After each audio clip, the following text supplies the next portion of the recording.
Pride and Prejudice. Chapter 5. Within a short walk of Longbourn lived a family with whom the Bennets were particularly intimate.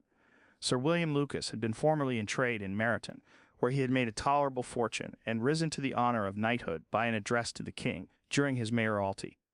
The distinction had perhaps been felt too strongly. It had given him a disgust to his business and to his residence in a small market town, and quitting them both he had removed with his family to a house about a mile from Meryton, denominated from that period Lucas Lodge, where he could think with pleasure of his own importance, and unshackled by business occupy himself solely in being civil to all the world. For though elated by his rank, it did not render him supercilious. On the contrary, he was all attention to everybody. By nature inoffensive, friendly, and obliging, his presentation at St. James's had made him courteous. Lady Lucas was a very good kind of woman, not too clever to be a valuable neighbor to Mrs. Bennet. They had several children. The eldest of them, a sensible, intelligent young woman about 27, was Elizabeth's intimate friend. That the Miss Lucases and the Miss Bennets should meet to talk over a ball was absolutely necessary, and the morning after the assembly brought the former to Longbourn to hear and to communicate. "You began the evening well, Charlotte," said Mrs. Bennet with civil self-command to Miss Lucas. "You were Mr. Bingley's first choice." "Yes, but he seemed to like his second better." "Oh, you mean Jane, I suppose, because he danced with her twice." "To be sure, that did seem as if he admired her. Indeed, I rather believe he did. I heard something about it, but I hardly know what. Something about Mr. Robinson. Perhaps you mean what I overheard between him and Mr. Robinson. Did not I mention it to you? Mr. Robinson's asking him how he liked our Meryton assemblies, and whether he did not think there were a great many pretty women in the room in which he thought the prettiest, and his answering immediately to the last question, 'Oh, the eldest Miss Bennet. Beyond a doubt there cannot be two opinions on that point.' Upon my word. Well, that was very decided indeed. That does seem as if, but however it may all come to nothing, you know. My overhearings were more to the purpose than yours, Eliza," said Charlotte. "Mr. Darcy is not so well worth listening to as his friend, is he? Poor Eliza, to be only just tolerable. I beg you would not put it into Lizzie's head to be vexed by his ill treatment, for he is such a disagreeable man that it would be quite a misfortune to be liked by him. Mrs. Long told me last night that he sat close to her for half an hour without once opening his lips." "Are you quite sure, ma'am? Is not there a little mistake?" said Jane. "I certainly saw Mr. Darcy speaking to her." Because she asked him at last how he liked Netherfield, and he could not help answering her, but she said he seemed very angry at being spoke to. "Miss Bingley told me," said Jane, "that he never speaks much unless among his intimate acquaintance. With them he is remarkably agreeable." "I do not believe a word of it, my dear. If he had been so very agreeable he would have talked to Mrs. Long. But I can guess how it was. Everybody says that he is ate up with pride, and I dare say he had heard somehow that Mrs. Long does not keep a carriage, and had come to the ball in a hack chaise. I do not mind his not talking to Mrs. Long," said Miss Lucas, "but I wish he had danced with Eliza." "Another time, Lizzie," said her mother, "I would not dance with him if I were you. I believe, ma'am, I may safely promise you never to dance with him." "His pride," said Miss Lucas, "does not offend me so much as pride often does, because there is an excuse for it. One cannot wonder that so very fine a young man, with family, fortune, everything in his favor, should think highly of himself. If I may so express it, he has a right to be proud." "That is very true," replied Elizabeth, "and I could easily forgive his pride if he had not mortified mine." "Pride," observed Mary, who piqued herself upon the solidity of her reflections, "is a very common failing, I believe. By all that I have ever read, I am convinced that it is very common indeed, that human nature is particularly prone to it, and that there are very few of us who do not cherish a feeling of self-complacency on the score of some quality or other, real or imaginary. Vanity and pride are different things, though the words are often used synonymously. A person may be proud without being vain. Pride relates more to our opinion of ourselves, vanity to what we would have others think of us. If I were as rich as Mr. Darcy," cried a young Lucas who came with his sisters, "I should not care how proud I was. I would keep a pack of foxhounds, and drink a bottle of wine every day." "Then you would drink a great deal more than you ought," said Mrs. Bennet, "and if I were to see you at it, I should take away your bottle directly." The boy protested that she should not. She continued to declare that she would, and the argument ended only with the visit. Chapter 6. The ladies of Longbourn soon waited on those of Netherfield. The visit was returned in due form. Miss Bennet's pleasing manners grew on the goodwill of Mrs. Hurst and Miss Bingley, and though the mother was found to be intolerable and the younger sisters not worth speaking to, a wish of being better acquainted with them was expressed towards the two eldest. By Jane this attention was received with the greatest pleasure, but Elizabeth still saw superciliousness in their treatment of everybody, hardly excepting even her sister, and could not like them, though their kindness to Jane, such as it was, had a value as arising in all probability from the influence of their brother's admiration. It was generally evident, whenever they met, that he did admire her, and to her it was equally evident that Jane was yielding to the preference which she had begun to entertain for him from the first, and was in a way to be very much in love, but she considered with pleasure that it was not likely to be discovered by the world in general, since Jane united with great strength of feeling, a composure of temper, and a uniform cheerfulness of manner, which would guard her from the suspicions of the impertinent. She mentioned this to her friend Miss Lucas. "It may perhaps be pleasant," replied Charlotte, to be able to impose on the public in such a case, but it is sometimes a disadvantage to be so very guarded. If a woman conceals her affection with the same skill from the object of it, she may lose the opportunity of fixing him, and it will then be but poor consolation to believe the world equally in the dark. There is so much of gratitude or vanity in almost every attachment that it is not safe to leave any to itself. We can all begin freely. A slight preference is natural enough, but there are very few of us who have heart enough to be really in love without encouragement. In 9 cases out of 10, a woman had better shew more affection than she feels. Bingley likes your sister undoubtedly, but he may never do more than like her if she does not help him on, but she does help him on, as much as her nature will allow. If I can perceive her regard for him, he must be a simpleton indeed, not to discover it too. Remember, Eliza, that he does not know Jane's disposition as you do. But if a woman is partial to a man and does not endeavor to conceal it, he must find it out. Perhaps he must, if he sees enough of her. But though Bingley and Jane meet tolerably often, it is never for many hours together, and as they always see each other in large mixed parties, it is impossible that every moment should be employed in conversing together. Jane should therefore make the most of every half hour in which she can command his attention. When she is secure of him, there will be leisure for falling in love as much as she chooses. Your plan is a good one, replied Elizabeth, where nothing is in question but the desire of being well married, and if I were determined to get a rich husband, or any husband, I dare say I should adopt it. But these are not Jane's feelings. She is not acting by design. As yet she cannot even be certain of the degree of her own regard, nor of its reasonableness. She has known him only a fortnight. She danced 4 dances with him at Meryton. She saw him one morning at his own house, and has since dined in company with him 4 times. This is not quite enough to make her understand his character. Not as you represent it. Had she merely dined with him, she might only have discovered whether he had a good appetite. But you must remember that 4 evenings have been also spent together, and 4 evenings may do a great deal. Yes, these 4 evenings have enabled them to ascertain that they both like Vuitton better than commerce, but with respect to any other leading characteristic, I do not imagine that much has been unfolded. Well, said Charlotte, I wish Jane success with all my heart, and if she were married to him tomorrow, I should think she had as good a chance of happiness as if she were to be studying his character for a 12-month. Happiness in marriage is entirely a matter of chance. If the dispositions of the parties are ever so well known to each other, or ever so similar beforehand, it does not advance their felicity in the least. They always continue to grow sufficiently unlike afterwards to have their share of vexation, and it is better to know as little as possible of the defects of the person with whom you are to pass your life. You make me laugh, Charlotte, but it is not sound. You know it is not sound, and that you would never act in this way yourself. Occupied in observing Mr. Bingley's attentions to her sister, Elizabeth was far from suspecting that she was herself becoming an object of some interest in the eyes of his friend. Mr. Darcy had at first scarcely allowed her to be pretty. He had looked at her without admiration at the ball, and when they next met, he looked at her only to criticize. But no sooner had he made it clear to himself and his friends that she had hardly a good feature in her face, than he began to find it was rendered uncommonly intelligent by the beautiful expression of her dark eyes. To this discovery succeeded some others equally mortifying. Though he had detected with a critical eye more than one failure of perfect symmetry in her form, he was forced to acknowledge her figure to be light and pleasing, and in spite of his asserting that her manners were not those of the fashionable world, he was caught by their easy playfulness. Of this she was perfectly unaware. To her he was only the man who made himself agreeable nowhere, and who had not thought her handsome enough to dance with. He began to wish to know more of her, and as a step towards conversing with her himself, attended to her conversation with others. His doing so drew her notice. It was at Sir William Lucas's, where a large party were assembled.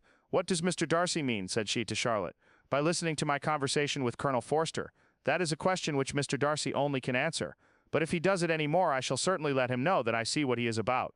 He has a very satirical eye, and if I do not begin by being impertinent myself, I shall soon grow afraid of him." On his approaching them soon afterwards, though without seeming to have any intention of speaking, Miss Lucas defied her friend to mention such a subject to him, which immediately provoking Elizabeth to do it, she turned to him and said, "Did not you think, Mr. Darcy, that I expressed myself uncommonly well just now, when I was teasing Colonel Forster to give us a ball at Meryton? With great energy, but it is a subject which always makes a lady energetic. You are severe on us. It will be her turn soon to be teased," said Miss Lucas. "I am going to open the instrument, Eliza, and you know what follows. You are a very strange creature by way of a friend, always wanting me to play and sing before anybody and everybody. If my vanity had taken a musical turn, you would have been invaluable. But as it is, I would really rather not sit down before those who must be in the habit of hearing the very best performers." On Miss Lucas's persevering, however, she added, "Very well, if it must be so, it must." And gravely glancing at Mr. Darcy, "There is a fine old saying which everybody here is of course familiar with, 'Keep your breath to cool your porridge,' and I shall keep mine to swell my song." Her performance was pleasing, though by no means capital. After a song or two, and before she could reply to the entreaties of several that she would sing again, she was eagerly succeeded at the instrument by her sister Mary, who, having, in consequence of being the only plain one in the family, worked hard for knowledge and accomplishments, was always impatient for display. Mary had neither genius nor taste, and though vanity had given her application, it had given her likewise a pedantic air and conceited manner, which would have injured a higher degree of excellence than she had reached. Elizabeth, easy and unaffected, had been listened to with much more pleasure, though not playing half so well, and Mary, at the end of a long concerto, was glad to purchase praise and gratitude by Scotch and Irish airs, at the request of her younger sisters, who with some of the Lucases and 2 or 3 officers joined eagerly in dancing at one end of the room. Mr. C stood near them in silent indignation at such a mode of passing the evening, to the exclusion of all conversation, and was too much engrossed by his own thoughts to perceive that Sir William Lucas was his neighbor, till Sir William thus began: "What a charming amusement for young people this is, Mr. Darcy. There is nothing like dancing after all. I consider it as one of the first refinements of polished societies." "Certainly, sir, and it has the advantage also of being in vogue amongst the less polished societies of the world. Every savage can dance." Sir William only smiled. "Your friend performs delightfully," he continued after a pause on seeing Bingley join the group, "and I doubt not that you are an adept in the science yourself, Mr. Darcy. You saw me dance at Meryton, I believe, sir." "Yes, indeed, and received no inconsiderable pleasure from the sight." "Do you often dance at St. James's?" "Never, sir." "Do you not think it would be a proper compliment to the place?" "It is a compliment which I never pay to any place if I can avoid it." "You have a house in town, I conclude?" Mr. Darcy bowed. "I had once some thoughts of fixing in town myself, for I am fond of superior society, but I did not feel quite certain that the air of London would agree with Lady Lucas." He paused in hopes of an answer, but his companion was not disposed to make any, and Elizabeth at that instant moving towards them, he was struck with the notion of doing a very gallant thing, and called out to her, "My dear Miss Eliza, why are not you dancing?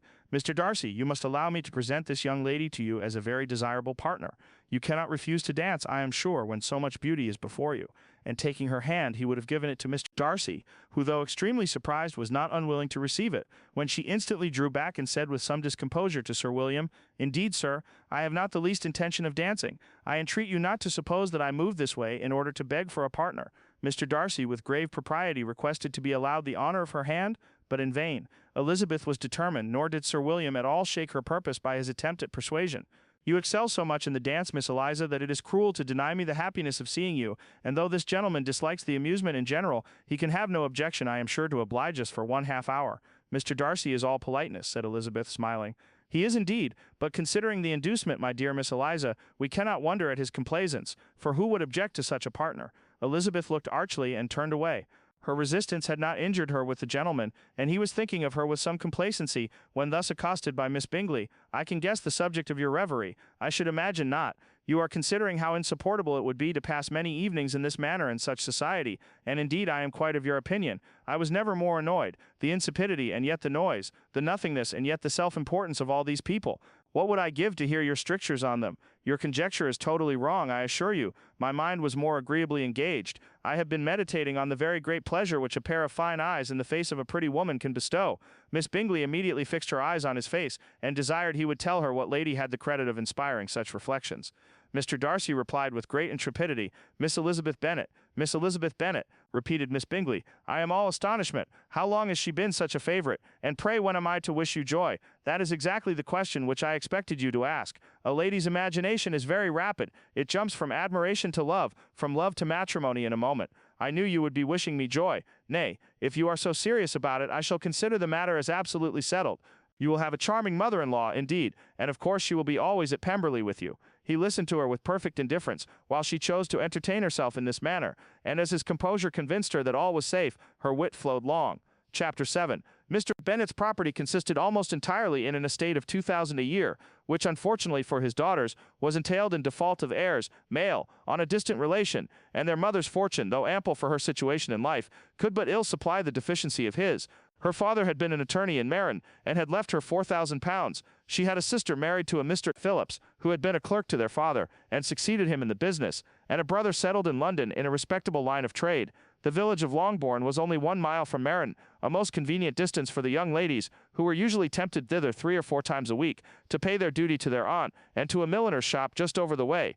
The 2 youngest of the family, Catherine and Lydia, were particularly frequent in these attentions. Their minds were more vacant than their sisters', and when nothing better offered, a walk to Meryton was necessary to amuse their morning hours and furnish conversation for the evening.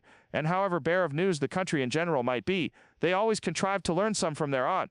At present, indeed, they were well supplied both with news and happiness by the recent arrival of a militia regiment in the neighborhood. It was to remain the whole winter, and Meryton was the headquarters. Their visits to Mrs. Phillips were now productive of the most interesting intelligence. Every day added something to their knowledge of the officers' names and connections. Their lodgings were not long a secret, and at length they began to know the officers themselves. Mr. Phillips visited them all, and this opened to his nieces a source of felicity unknown before. They could talk of nothing but officers, and Mr. Bingley's large fortune, the mention of which gave animation to their mother, was worthless in their eyes when opposed to the regimentals of an ensign. After listening one morning to their effusions on this subject, Mr. Bennet coolly observed, "From all that I can collect by your manner of talking, you must be two of the silliest girls in the country. I have suspected it some time, but I am now convinced." Catherine was disconcerted and made no answer, but Lydia, with perfect indifference, continued to express her admiration of Captain Carter, and her hope of seeing him in the course of the day, as he was going the next morning to London. "I am astonished, my dear," said Mrs. Bennet, "that you should be so ready to think your own children silly. If I wish to think slightingly of anybody's children, it should not be of my own, however. If my children are silly, I must hope to be always sensible of it. Yes, but as it happens, they are all of them very clever. This is the only point, I flatter myself, on which we do not agree. I had hoped that our sentiments coincided in every particular, but I must so far differ from you as to think our two youngest daughters uncommonly foolish. My dear Mr. Bennet, you must not expect such girls to have the sense of their father and mother. When they get to our age, I dare say they will not think about officers any more than we do. I remember the time when I liked a red coat myself very well, and indeed so I do still at my heart. And if a smart young colonel with 5,000 or 6,000 a year should want one of my girls, I shall not say nay to him. And I thought Colonel Forster looked very becoming the other night at Sir William's in his regimentals." "Mamma," cried Lydia, "my aunt says that Colonel Forster and Captain Carter do not go so often to Miss Watson's as they did when they first came. She sees them now very often standing in Clark's library." Mrs. Bennet was prevented replying by the entrance of the footman with a note for Miss Bennet. It came from Netherfield, and the servant waited for an answer. Mrs. Bennet's eyes sparkled with pleasure, and she was eagerly calling out while her daughter read. "Well, Jane, who is it from? What is it about? What does he say? Well, Jane, make haste and tell us. Make haste, my love." "It is from Miss Bingley," said Jane, and then read it aloud. "My dear friend, if you are not so compassionate as to dine today with Louisa and me, we shall be in danger of hating each other for the rest of our lives, for a whole day's tete-a-tete between two women can never end without a quarrel. Come as soon as you can on the receipt of this. My brother and the gentlemen are to dine with the officers. Yours ever, Caroline Bingley." "With the officers!" cried Lydia. "I wonder my aunt did not tell us of that." "Dining out?" said Mrs. Bennet. "That is very unlucky." "Can I have the carriage?" said Jane. "No, my dear, you had better go on horseback, because it seems likely to rain, and then you must stay all night." "That would be a good scheme," said Elizabeth, "if you were sure that they would not offer to send her home." "Oh, but the gentlemen will have Mr. Bingley's chaise to go to Meryton, and the Hursts have no horses to theirs. I had much rather go in the coach. But, my dear, your father cannot spare the horses, I am sure. They are wanted in the farm, Mr. Bennet, are not they? They are wanted in the farm much oftener than I can get them. But if you have got them today," said Elizabeth, "my mother's purpose will be answered." She did at last extort from her father an acknowledgment that the horses were engaged. Jane was therefore obliged to go on horseback, and her mother attended her to the door with many cheerful prognostics of a bad day. Her hopes were answered. Jane had not been gone long before it rained hard. Her sisters were uneasy for her, but her mother was delighted. The rain continued the whole evening without intermission. Jane certainly could not come back. "This was a lucky idea of mine indeed," said Mrs. Bennet more than once, as if the credit of making it rain were all her own. Till the next morning, however, she was not aware of all the felicity of her contrivance. Breakfast was scarcely over when a servant from Netherfield brought the following note for Elizabeth. "My dearest Lizzie, I find myself very unwell this morning, which I suppose is to be imputed to my getting wet through yesterday. My kind friends will not hear of my returning home till I am better. They insist also on my seeing Mr. Jones, therefore do not be alarmed if you should hear of his having been to me, and excepting a sore throat and headache, there is not much the matter with me. Yours and C." "Well, my dear," said Mr. Bennet when Elizabeth had read the note aloud, "if your daughter should have a dangerous fit of illness, if she should die, it would be a comfort to know that it was all in pursuit of Mr. Bingley and under your orders." "Oh, I am not at all afraid of her dying. People do not die of little trifling colds. She will be taken good care of. As long as she stays there, it is all very well. I would go and see her if I could have the carriage." Elizabeth, feeling really anxious, was determined to go to her, though the carriage was not to be had, and as she was no horsewoman, walking was her only alternative. She declared her resolution. "How can you be so silly," cried her mother, "as to think of such a thing in all this dirt? You will not be fit to be seen when you get there. I shall be very fit to see Jane, which is all I want." "Is this a hint to me, Lizzie?" said her father, "to send for the horses?" "No, indeed, I do not wish to avoid the walk. The distance is nothing when one has a motive. Only 3 miles. I shall be back by dinner." "I admire the activity of your benevolence," observed Mary, "but every impulse of feeling should be guided by reason, and in my opinion exertion should always be in proportion to what is required." "We will go as far as Meryton with you," said Catherine and Lydia. Elizabeth accepted their company, and the 3 young ladies set off together. "If we make haste," said Lydia, as they walked along, "perhaps we may see something of Captain Carter before he goes." In Meryton they parted. The two youngest repaired to the lodgings of one of the officers' wives, and Elizabeth continued her walk alone, crossing field after field at a quick pace, jumping over stiles, and springing over puddles with impatient activity, and finding herself at last within view of the house with weary ankles, dirty stockings, and a face glowing with the warmth of exercise. She was shewn into the breakfast parlor, where all but Jane were assembled, and where her appearance created a great deal of surprise. That she should have walked 3 miles so early in the day, in such dirty weather, and by herself, was almost incredible to Mrs. Hurst and Miss Bingley, and Elizabeth was convinced that they held her in contempt for it. She was received, however, very politely by them, and in their brother's manners there was something better than politeness. There was good humor and kindness. Mr. Darcy said very little, and Mr. Hurst nothing at all. The former was divided between admiration of the brilliancy which exercise had given to her complexion, and doubt as to the occasions justifying her coming so far alone. The latter was thinking only of his breakfast. Her inquiries after her sister were not very favorably answered.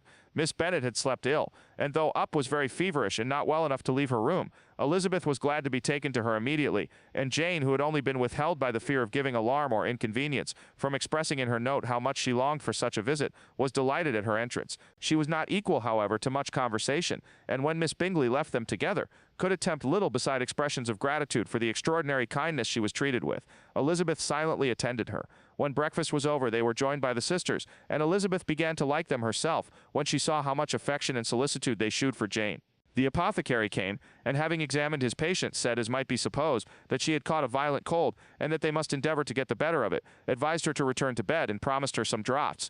The advice was followed readily, for the feverish symptoms increased, and her head ached acutely. Elizabeth did not quit her room for a moment, nor were the other ladies often absent. The gentlemen being out, they had in fact nothing to do elsewhere.